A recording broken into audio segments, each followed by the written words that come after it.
Evangelho de Lucas,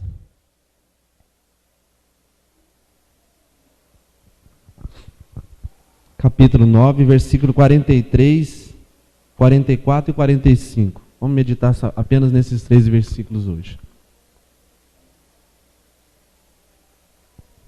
Evangelho de Lucas, capítulo 9. Vou precisar da sua ajuda, viu, Alisson? Bota bastante texto aí, então afia os dedos.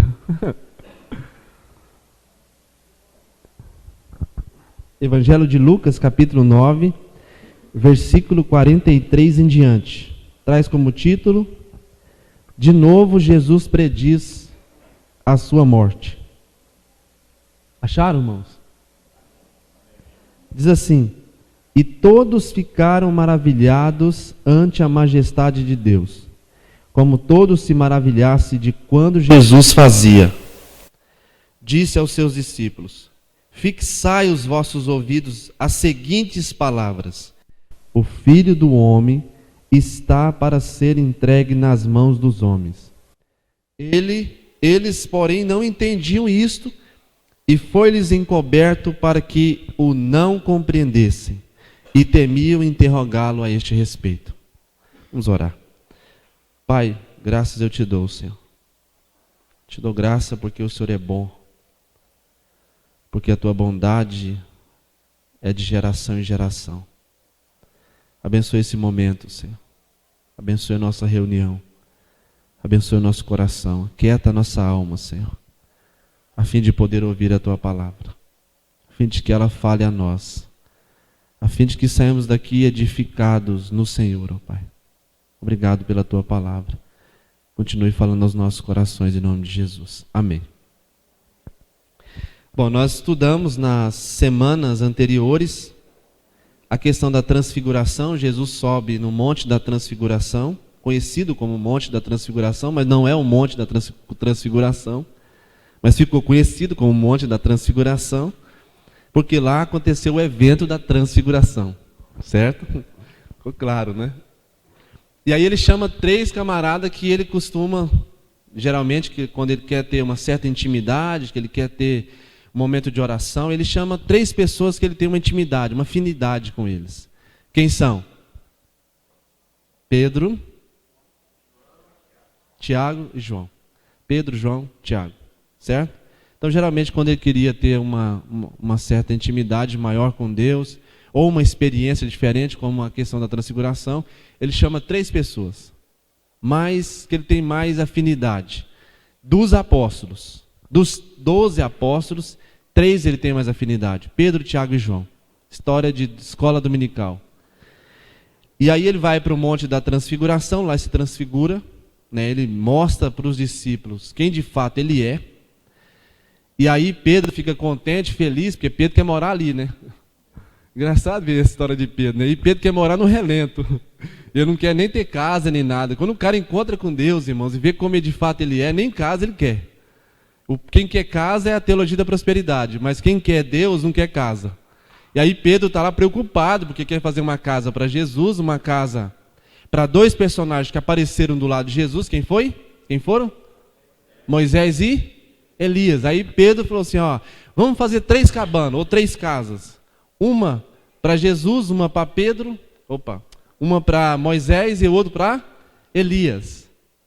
E aí fica todo eufórico, meio fora de si, porque ele quer morar ali, ele quer ficar ali o tempo todo, porque ali está muito gostoso e bom demais aqui. Então não quer descer. Só que aí no dia seguinte, provavelmente isso aconteceu à noite, então no dia seguinte eles descem do monte, e quando eles descem do monte, o que eles encontram? A realidade nua e crua. A vida como ela é. Em cima do monte é êxtase, alegria, né? Deus está presente, Moisés está presente, Elias está presente, mas quando desce do monte, o que tem no pé do monte? Confusão, gente querendo ter o filho curado, não tem como, é o demônio que toma conta de uma criança, e todo o evento que vocês estudaram na semana passada. A realidade nua e crua. Talvez esse foi o maior ensinamento que Pedro precisou aprender. Quando Pedro desce do monte, fala: eu não posso ficar no monte. Porque o monte não é a realidade da vida. A vida é no pé do monte. Então, quando ele vê o pé do monte, que ele vê aquele tumulto, e gente preocupada, e gente sofrendo, e aí acontece o evento da possessão desse jovem, que Deus entra em providência, e graças ao Senhor que deu tudo certo, amém? E aí o texto, os últimos versículos do 43, são o último versículo do texto anterior, que eles estão o quê? Maravilhados com o que aconteceu, né? Jesus entrou e aconteceu, e aí o demônio foi embora. Então eles ficaram maravilhados, e aí Jesus, não só as pessoas ficaram maravilhadas, mas como os apóstolos também ficaram maravilhados. E aí Jesus pega essa ocasião para poder falar algo que ele já vinha falando. E o que ele vinha falando? Acerca da sua morte. Então Jesus vai mais uma vez ser franco com seus discípulos e dizer assim, ó, eu vou morrer. Eu vou para Jerusalém, vou ser entregue nas mãos dos homens e eles vão me crucificar. Então Jesus vem falando isso aí. Eles não estão sendo enganados, certo? Não, eles estão sendo avisados. Ó, eu vim e vou morrer. E aconteceu muito rápido isso, né? Se a gente levar em consideração que o ministério de Jesus durou 3 anos e meio apenas, aconteceu muito rápido. Então eles estavam seguindo Jesus e sabendo, ó, vou seguir esse homem, mas não vou seguir para a vida toda, no que diz respeito à sua humanidade, porque ele vai morrer. E ele está dizendo o tempo todo, eu vou morrer. Só que alguns não entenderam a mensagem, né? Parece que ficaram, sempre que Jesus falava alguma coisa a esse respeito, parece que eles ficavam anestesiados. Parece que estava todo mundo com pedra nos rins aqui. Estava todo mundo anestesiado e pensando, meu Deus, né? O que está acontecendo? Esse homem está falando coisa que eu não estou entendendo. Então está mais ou menos assim. E aí o texto termina dizendo isso aqui. E não só isso, eles não estavam entendendo o que estava acontecendo, mas tinham medo de interrogar. Eles não queriam se aprofundar. Por algum motivo, por algum medo que os acompanhava, que não levava eles a buscar aquilo que eles não estavam entendendo. E é sobre isso que eu quero compartilhar com vocês nessa noite, amém? E o primeiro ponto que eu quero pensar com vocês é o seguinte, é que Jesus, no versículo 44, ao dizer a verdade acerca da sua morte, em que ele vai morrer, isso significa dizer o seguinte, Jesus não tem medo de se fragilizar. Esse é o primeiro ponto que eu quero pensar com vocês. Jesus não tem medo de se fragilizar. Porque naquela época era comum, hoje não é tão comum como naquela época. Naquela época era muito comum os judeus seguirem alguns rabinos, alguns mestres, alguns líderes.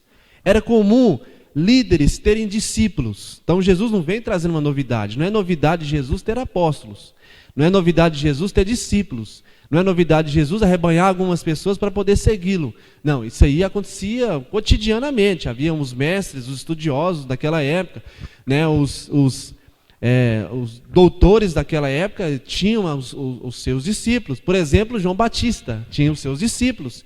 Muitos dos discípulos de João Batista se tornaram discípulos de Jesus. Muitos deles. Então era comum naquela época homens que eram seguidos, né? Não tinha Twitter naquela época, né? Mas o Twitter daquela época era esse, pessoas que seguiam outras pessoas. Então Jesus está nessa. E aí essas pessoas aqui, geralmente as pessoas que seguiam algum mestre, alguma referência, naquela época, deixavam tudo, abandonava tudo, ia viver em prol daquele ideal, em prol daquela mensagem, em prol daquela visão, ia seguir aquela pessoa até o fim da vida. Só que esses camaradas começam a seguir Jesus já pensando assim, bom, nós vamos seguir esse homem, mas ele vai morrer. Então é isso que é interessante. Quem quer seguir alguém que vai morrer? Olha, vocês querem me seguir, mas eu vou morrer, e é rápido, vai ser rápido, o negócio é ligeiro. Quem quer me seguir? E a gente quer seguir algo duradouro, não é? Que vai durar tempo, que a gente quer seguir para a vida toda, a gente não quer seguir e pensar assim, vai acabar daqui 2 anos, daqui 1 ano, não. Se alguém chegasse aqui e falasse assim, a nossa congregação vai durar só 2 anos, quem quer ficar aqui? Aí você pensa, eu não vou ficar aqui 2 anos só, 2 anos passa rápido, e aí, o que vai ser de mim? Então eu vou procurar algo mais sólido, algo mais forte, uma fortaleza, porque eu quero seguir algo que seja duradouro. E aí Jesus vem com essa notícia, eu vou morrer. Então, em outras palavras, Jesus não tem medo de se fragilizar, porque isso era frágil, era fragilizá-lo. Dizer, vão morrer, fragiliza a sua liderança. E aí as pessoas que estão seguindo ele, só que aí é uma coisa muito interessante na vida de Jesus, é que Jesus ele prefere se fragilizar do que mentir. Tem gente que prefere mentir para se fortalecer. Vive uma fortaleza em cima de mentiras. Vive um personagem que não existe. Vive de ocasiões que não são reais, que são mentirosas, para poder se fortalecer. Com Jesus é diferente. Jesus quer ser franco e real com as pessoas. E para ser franco e real com as pessoas, ele tem que ser frágil, tem que se fragilizar. Dizer vou morrer para quem queria segui-lo era fragilidade. Então, só que não é só aqui. A gente vai olhar para a Bíblia, por exemplo, a gente vai perceber algumas coisas. Por exemplo, para quem é líder, é complicado assumir isso. E nós somos líderes de alguma coisa. Talvez quando fala de líder, logo lembra do pastor, né, do apóstolo, do bispo, né, do etc. Mas todos nós somos líderes de alguém. Nós somos ou na família, ou no trabalho, ou mesmo na escola, ou né, até nas brincadeiras de criança tem líder. Vocês já perceberam isso? Até as crianças elegem um líder, né, nas brincadeiras. E a gente tem líder aqui também, líder na vida cristã, líder em casa, líder na empresa e etc. Então nós somos líder de alguma maneira. Só que a liderança que a gente aprende, que a gente herda da vida, é uma liderança que a gente tem que transparecer fortaleza, tem que ser forte. Não é assim que a gente fala na liderança? A liderança tem que ser forte. Não é assim? Mas com Jesus parece que essa coisa não funciona. Por exemplo, Jesus ele não tinha medo de chorar diante dos seus discípulos. Olha que coisa. Eu já vi gente falar assim, ó, homem não chora. Tem até a música aí do tal do Pablo, né? Homem não chora e etc. Ô, música chata, meu Deus. Mas é assim, eu ouvi isso, né? Quem nunca ouviu isso? Homem não chora. Ó, se você quer mostrar para as pessoas que você está no ideal, que você não perdeu, que você quer ser um líder nato, não chore diante das pessoas. Vá para o banheiro e chore lá dentro. Mas nunca chore diante das pessoas, porque isso vai transparecer fraqueza. E nós temos pelo menos 2 ocasiões onde Jesus chorou. E as 2 ocasiões foram públicas. Primeira delas, Jesus chora diante do túmulo de Lázaro. Todo mundo está olhando e falava, nossa, quanto ele o amava. Foi uma das mensagens que a gente ouviu aqui no domingo passado. Então Jesus chora diante dos seus discípulos. Quer ver uma outra ocasião que ele chora? Quando ele está diante de Jerusalém, está entrando em Jerusalém para ser morto, para aqueles camaradas, e quando ele olha a desgraça futura de Jerusalém, e mesmo a desgraça presente, ou mesmo a passada, quando ele olha para Jerusalém de um modo geral, ele chora. Porque ele fala, meu Deus, né? Jerusalém, Jerusalém, que mata os profetas. Quantas vezes quis eu ajuntar vocês, né, debaixo dos meus braços e etc., e vocês não quiseram. E aí ele chora diante dos seus apóstolos, diante dos seus discípulos. Quer ver outra coisa interessante na vida de Jesus? É que Jesus não tinha medo de dizer não sei. Olha que coisa, nunca diga não sei. Dizer não sei significa fragilidade. Significa ou não significa? Fragilidade. Porque o líder não pode dizer não sei, o líder tem que saber tudo. Mas essa coisa com Jesus não funciona. Alguém chegou diante de Jesus e falou, Senhor, quando é que você vai voltar e estabelecer um reino? Ele falou assim, eu não sei. Só o Pai sabe. Que coisa, meu Deus. Como seguir um homem dele? Primeiro ele está falando que vai morrer. Esse homem chora o tempo todo. E agora está dizendo que não sabe? Meu Deus. Que manto é esse, né? Estou aprendendo essa palavra. Que manto é esse? Então ele não tem medo de dizer não sei. Quer ver outra coisa que ele não tem medo? Jesus não tem medo de voltar atrás. Jesus está andando aqui, tem uma mulher, uma estrangeira, sírio-fenícia, e está gritando o tempo todo atrás dele, dizendo, Senhor, cura minha filha, Senhor, cura minha filha. E Jesus está ali, firme no seu propósito. Qual era o propósito de Jesus? Levar os pães para os filhos. E não era lícito lançar aos estrangeiros. E ele está firme. Não, meu propósito é com os judeus. Meu propósito é com os judeus. E aquela mulher fica gritando o tempo todo atrás dele. Senhor, cura minha filha. Senhor, cura minha filha. Senhor, cura minha filha. Ele não quer fazer. Ele não está disposto a fazer, porque não é um propósito. Mas aí chega um momento que ele vira para aquela mulher e fala assim, ó, eu não vou fazer o que você está querendo. Eu não posso pegar o pão dos filhos e lançar os cachorrinhos. Eu não posso fazer isso. E aí essa mulher fala, mas Senhor, os cachorrinhos comem das migalhas que caem da mesa do seu Senhor. Aí Jesus vira para ela e fala, então vai lá, sua filha está curada. Ele não quer fazer, mas ele volta atrás. Então ele não tem medo de voltar atrás. Às vezes a liderança forte é aquela, eu disse, está dito e pronto, final. E não abro mão. Ah, mas está errado, mas eu disse. E eu não posso dizer, porque senão eu vou ensinar isso para meus filhos e eles vão aprender que tem que ser um negócio meio volúvel. Não, tem que ser firme. Aí não, Jesus vem e volta atrás. Outra coisa, que Jesus não tem medo de pedir ajuda. Lembra no Getsêmani? Ele está lá no Getsêmani, orando, angustiado. E ele está ali preocupado com o que vai acontecer. Aquele evento que ele nunca havia experimentado, que era a separação de Deus, ele sabe de tudo isso. Que a cruz está chegando, que o negócio vai ser estreito, que vai ser difícil. O que vão ser dos seus discípulos? E ele está ali, angustiado no Getsêmani. Que está suando gotas de sangue. E aí ele volta e encontra aqueles 3 camaradas. Quem são? Pedro, Tiago e João. Aí chega diante dele e fala assim, me ajuda em oração, pelo amor de Deus, eu estou angustiado a ponto de morrer. E vocês estão dormindo, me ajuda, vela por mim, nem que seja 1 hora. Me ajuda, ora por mim. Jesus pedindo ajuda. Irmão, olha esse negócio não é estranho. Jesus pedindo oração, orem por mim, porque eu estou a ponto de morrer, tamanha minha angústia. Será que isso não é fragilidade? Não, o líder jamais, né? Jamais ele vai chegar a essa situação. Jamais. Mas com Jesus essa coisa não funciona. Porque enquanto para muita gente viver mentira para se fortalecer é algo nobre, para Jesus é o contrário. Todas essas características que eu disse, chorar, voltar atrás, dizer não sei, pedir ajuda quando está em situação difícil, para Jesus não é sinal de fraqueza. É sinal de quê? De nobreza. Sabe, e a gente precisa aprender e aplicar isso nas nossas vidas. Tem pai que fala assim, eu não choro diante dos meus filhos. Mentira. Tira isso da cabeça. Seu filho precisa saber que a vida não é só alegria. Meus filhos precisam aprender que a vida não é só festa, a vida é difícil e às vezes tem que derramar lágrimas. Ele tem que aprender de cedo. Os filhos aprendem com os pais, tem que aprender a chorar com os pais também.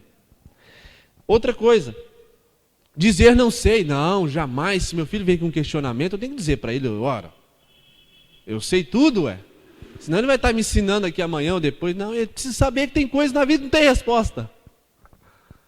Ele vai aprender isso com você. Se ele achar que na vida tudo tem respostas prontas, pode ser que a vida dele lá na frente seja uma tragédia. Mas de você entender na vida, se você entendeu, nós precisamos entender que nem tudo tem resposta. Jesus deixou isso muito claro para nós e poder passar isso para os nossos filhos também. Quando ele chegar diante de você e falar assim, ó, pai, o que é isso? Meu filho, eu não sei. É claro que você não vai sentar em cima da dúvida, né? A gente aprendeu sobre isso, você vai buscar saber, né? A resposta para poder trazer para o seu filho, mas não vai inventar. Eu vou inventar aqui porque ele não pode ir embora com dúvida. Depois eu vou lá e corrijo. Não, não é assim que funciona. Não sei agora, mas eu vou passar a saber. Amém? Voltar atrás. Tem pai que não volta atrás. Deu um castigo, né? 30 dias sem tablet. 30 dias sem videogame. Não é assim que a gente faz, o Robson? E aí o filho às vezes se comporta durante 15 dias. Não, eu disse 30, vai ser 30. E dá 29 dias, o menino está até amarelo de tanto agoniado que ele está. Está no Getsêmani dele, e você olha para ele, 29 dias, você fala, eu falei 30, vai ser 30. Porque se eu voltar atrás, aí a coisa, se eu bambear a corda, aí o negócio frouxa, aí já era. Aí esse menino monta em mim. É assim que os pais pensam. Mas não, de repente você deu 30 dias, mas de repente ele se comportou. Vamos diminuir para 15, para 10 dias que seja. Vamos voltar atrás. Ou muitas vezes os pais, por exemplo, vão corrigir os filhos, cede na correção. E o que eles fazem? Não volta atrás. Decidi, bati, ou às vezes fez coisas que não deveria ter feito, e às vezes não tem coragem de chegar lá e falar, meu filho, me perdoa. Eu não deveria ter feito assim. Isso é voltar atrás. Me perdoa, eu fiz, você mereceu um castigo, mereceu, mas não tão rígido quanto esse, seu pai excedeu. Ou então uma palavra que você disse, às vezes a Teca me cobra muito isso. Às vezes eu vou dormir, ela fala, você vai dormir mesmo? Você não tem que pedir perdão para alguém, não? E aí, às vezes, assim, os pais são meio relapso nisso, né? Aí eu falei, meu Deus, né? Ainda bem que tem essa mulher para me acordar. E aí eu tenho que voltar, né? Dar a mão para palmatória e falar, meu filho, pisei na bola, me perdoa. E às vezes tem que chorar na frente do menino, né? Mas eu aprendo com Jesus que isso não é fraqueza, isso é nobreza. Amém? E pedir ajuda. Às vezes os pais estão naquela situação e falam assim, não, eu estou para ajudar, para fazer acontecer. Esse menino não sabe de nada, mas ele pode ajudar. Senta aqui, vamos conversar. Senta aqui, vamos me ajudar nesse a fazer, nessa situação. Me ajuda aqui a resolver esse problema. Quem quer que seja, né? Pedir ajuda. Às vezes fala assim, eu não sei. De repente alguém conhece muito da Bíblia, pediu o outro, fala assim, sabe aquele texto da Bíblia assim? Como é que é aquele texto? Como é que você entende aquele texto assim que eu estou com dúvida aqui? Às vezes sou fragilidade. Fala, mas o cara não é pastor e não sabe tudo da Bíblia, agora está pedindo ajuda para poder entender a Bíblia. Que coisa estranha é essa? Não, ninguém sabe tudo. Ninguém é dono da verdade. E isso não é fraqueza. Isso é fraqueza, mas não é. Mas com Jesus é nobreza, amém? E o outro ponto que nos leva a pensar, que quando Jesus está dizendo eu vou morrer, é que ele está exercendo uma liderança descentralizada de si mesmo. Com isso ele está dizendo assim, eu não vou ficar para sempre. Eu não sou insubstituível. Vocês vão me substituir. Porque tem a liderança que é centralizada em si mesma, é aquela liderança que lidera a partir daquela ideia de que ele é insubstituível. Eu sou o cara, vocês vão me seguir, e o máximo que vocês vão chegar é no meu umbigo, porque na minha altura jamais. Então, eu sou insubstituível. E a ideia de quem segue esse tipo de gente é que essas pessoas, elas não morrem. Nunca vão morrer. Vai ficar para a semente. Mas Jesus não é assim. Jesus está liderando algumas pessoas e está dizendo assim, vocês vão me substituir. Porque eu não vou ficar aqui muito tempo. E quando eu morrer, quem vai seguir o projeto? Quando eu morrer, quem vai dar sequência ao projeto? E aí, lá no meio, né, do curso, ele está mandando uns camaradas de 2 em 2, pregar o evangelho. Ele pode se transfigurar no monte tranquilo, porque lá embaixo os caras vão estar brigando para tentar expulsar demônio, mas vão estar. Ele está tranquilo. Estão deixando os caras libertos, estão livres. Num certo momento, os discípulos estão ali o tempo todo absorvendo os ensinamentos de Jesus de maneira integral. Mas há períodos daqui para frente, a gente vai perceber que eles estão livres. E tem gente que está tão livre, que depois nós vamos ver mais à frente aqui, um camarada que está pregando o evangelho, expulsando demônio, e que não faz parte do grupo dos apóstolos. E aí que o tal dos apóstolos, né, tiveram a coragem de repreendê-lo. Falou assim, tem um camarada aí expulsando demônio, pregando o seu nome, olha, tudo que Jesus queria, né? Expulsando demônio, porque antes eles não davam conta de expulsar o demônio. Mas tem um camarada que não faz parte do grupo, que ninguém sabe o nome dele, não sabe nem quem que ele é. Está expulsando demônio. Olha que coisa estranha. Os apóstolos deveriam expulsar demônio, estão lá passando vergonha. Esse camarada anônimo, que ninguém sabe quem ele é, está expulsando demônio. Tem um camarada expulsando demônio, pregando o teu nome aí, e está fazendo muitas coisas bonitas, e aí eu fui lá e repreendi ele. Jesus falou, meu Deus, que cara doido é esse? Se é tudo que eu estou ensinando para vocês, se tem um camarada fazendo assim, ele é por nós. Porque quem não é por nós, é contra nós, e quem não é contra nós, é por nós. Então percebe isso, né? Na visão de Jesus, o povo está livre. Jesus não está pegando e arrebanhando as pessoas num quadradinho, falando que não sai do ciclo dali nem daqui, fica preso aqui, debaixo dos meus olhares. Não, o povo está livre. Isso é uma liderança descentralizada de si mesmo. Jesus lidera para libertar as pessoas e dar a elas o direito delas próprias, gerenciar as próprias vidas. Tanto é que Jesus nunca deu resposta pronta para aquelas pessoas. Alguém chegava e falava, Senhor, qual é o maior mandamento? E o Senhor fala assim, e como interpretas a lei? E o cara extraía dele a resposta. Jesus nunca deu resposta pronta para as pessoas. Sempre extraiu delas as respostas. Você sabe por quê? Porque as respostas nem sempre estavam nele. As respostas estavam no outro. Quando a gente tem questionamento, as respostas não estão no quem vai responder ao nosso questionamento. A resposta está em nós mesmos. Só que uma liderança centralizada em si mesmo sempre vai obscurecer isso em você. Você tem a resposta. Você tem a solução. Mas você sempre vai procurar a fonte. Um líder, uma pessoa, para que ele resolva os seus problemas, para que ele resolva os seus dilemas, para que ele ore por você, para que a sua vida tudo dependa dele. Mas ele não tem resposta de nada, porque a resposta está dentro de cada um de nós. Ele não tem solução de nada, a solução está dentro de cada um de nós. E aí Jesus ele vem justamente extrair isso das pessoas e dizer, ó, a resposta está em vocês. A solução daquilo que vocês precisam está dentro de vocês. Está dentro de vocês.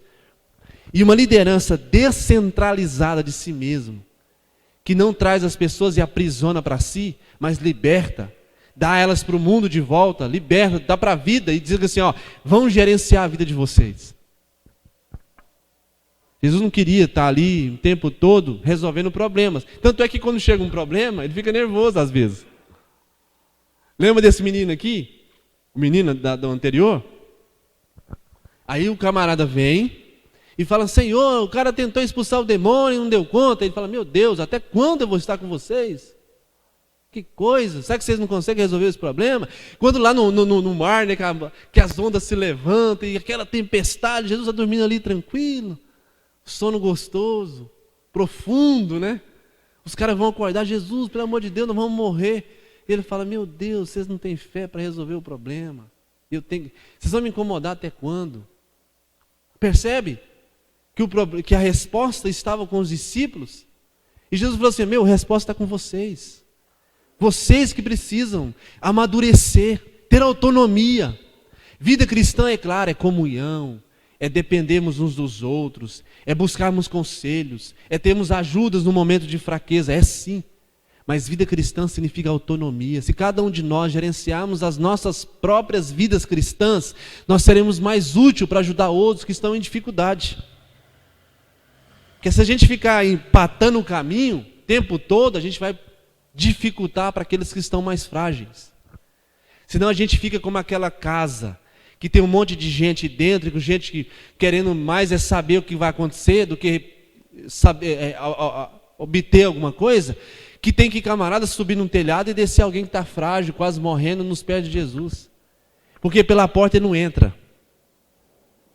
E aqueles caras que estão entupindo a porta para Jesus, para que as pessoas entrem mais frágeis, mais fracas, mais dependentes e que precisam mais, que estão ali, eles não estão ali porque querem Jesus ou porque estão preocupados em obter algum conhecimento. Estão ali mais para saber o que está acontecendo.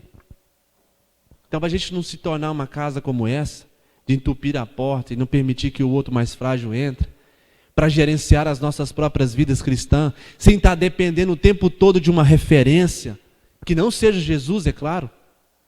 Que se for Jesus, amém por isso. Se não for Jesus, se for uma referência humana, um homem, né? E essa referência for o tempo todo na minha vida, que eu não posso fazer um telefonema, que eu não posso fazer uma viagem, que eu não posso pisar lá fora sem pedir autorização. Que eu não posso visitar uma igreja sem pedir autorização. Que eu não posso ir na padaria comprar um pão. Eu tenho que ligar para o meu pastor. Pastor, e aí, eu compro pão com mortadela ou pão com presunto? E aí? Tem gente que é assim, irmãos. Isso fala de autonomia cristã. Gerencie. Porque de repente você está aqui ligando para saber se você compra o pão, o Puma ou o pão francês, e aí você está entupindo a ligação, porque de repente alguém está morrendo lá do outro lado, está precisando da linha. Ó, libera a linha. Tem coisa que não pode entupir a linha, deixa a linha livre, porque pode ser que alguém do outro lado está morrendo. E está precisando de um socorro urgente, e você está ligando para saber qual pão vai comprar. Isso é dependência de uma liderança centralizadora. Desentope a linha, libera a linha. Deixa o caminho livre, que tem gente em situação pior do que você, e que precisa da sua ajuda. Gerencie a sua vida cristã você mesmo. A resposta está em você. Talvez você está com um dilema, dificuldade, a primeira coisa que vem na sua mente é o pastor da igreja. Não, vá para a oração. Jesus disse: vós não precisais de mestre que vos ensine, vocês têm a unção. E essa unção está dentro de vocês. E essa unção nós chamamos de Espírito Santo. E Ele ensinará a vocês todas as coisas. Não é algumas coisas qualquer. Não é meia dúzia de coisas. São todas as coisas. De repente uma oração que você desliga de tudo e todos, vai para o seu quarto. Ali você vai extrair a resposta que está dentro de você. E que Jesus será uma luz para poder iluminar essa resposta dentro de você. E você, meu Deus, resolvi o problema sem ligar para o meu líder. Sem ligar para o meu pastor. Eu vou dar só a solução para ele. Pastor, passei por isso, mas já está tudo certo. Graças ao Senhor. E às vezes a gente acaba transferindo as nossas responsabilidades para alguém.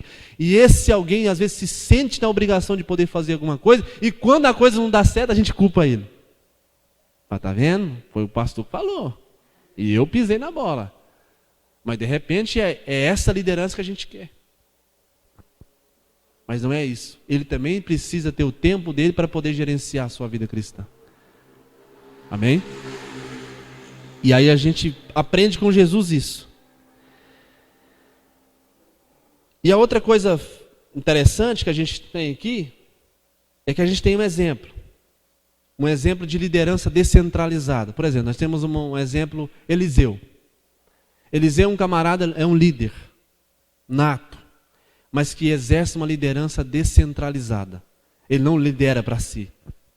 Por exemplo, quando uma mulher que é viúva, está numa posição de viúva, seu marido havia morrido, era servo de Eliseu, inclusive, ela vai diante de Eliseu e fala: Eliseu, é o seguinte, o meu marido teu servo, já dando meio que intimando o cara, essa mulher está intimando o Eliseu, o meu marido teu servo morreu e deixou dívidas. Ou dizer outro, se vira, né? Resolve meu problema. Porque o problema dela era difícil, sem dúvida. Aí Eliseu falou assim: o que você tem em casa? Já está extraindo a resposta que ela já tinha. O que você tem em casa? Eu tenho uma botija de azeite lá. Então é essa aí mesmo. Você está procurando aí. É isso que vai resolver seu problema. Agora o que você vai fazer? Vem aqui que eu vou orar para você. Vem aqui que eu vou fazer uma oração forte. Eu te garanto. Se amanhã às 3 horas da tarde o telefone não tocar, eu não me chamo Rodrigo. Não é assim que acontece? Acontece. Se amanhã às 2h48 o telefone não tocar, com a resposta na mão, eu não me chamo Rodrigo. Eu rasgo essa Bíblia. Eu deixo de ser pastor. Já vi demais, irmão. Se fosse para rasgar a Bíblia e os caras deixarem de ser pastor, hoje a gente tem que fazer uma seleção de pastores. Ó, contrata-se pastores, que não ia ter mais. E Bíblia, irmãos, nós ia ter de Bíblia rasgada nesse mundo. Porque os caras falam besteira. Só que Eliseu não é assim. O que Eliseu fala? Vai lá para a sua casa. Fecha a porta da sua casa. E você e seus filhos vão ver o que Deus vai fazer. E o que Deus fez ou não fez? Multiplicou o azeite. Depois ela volta para Eliseu. Aí Eliseu fala assim: agora é o seguinte, entrega o dízimo do azeite, 10% é meu. Deixa uma oferta gorda aqui e está tudo certo. Não. O que Eliseu falou? Agora você vai vender.